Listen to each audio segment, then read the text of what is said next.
Sir, dun sa attempt to leave the dating Speaker Martin Romualdez, can you expound on that, sir? Ilang beses siya nag-attempt and ano yung mga move na ng Office of the Ombudsman in your case? Well, ito nga, nananawagan ho kami sa mga ahensya na may kinalaman sa border security at siguro yung mga ating mga law enforcement agencies na sana po ay bantayan nyo na po yung mga galaw. No? Dahil nakakuha po ang office natin ng intelligence reports na kahit meron na po siyang precautionary whole departure order, may balak pa din po siyang umalis.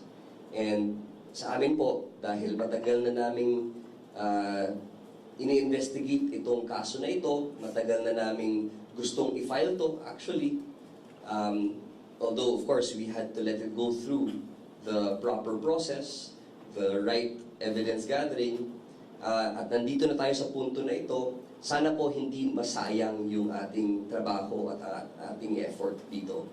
So kaya namin siguro nire-remind yung ating law enforcement agencies, pati na rin ang ating border control, to please watch out dahil malamang sa hindi niyan, lalabas po siya sa informal channels at hindi sa formal borders natin.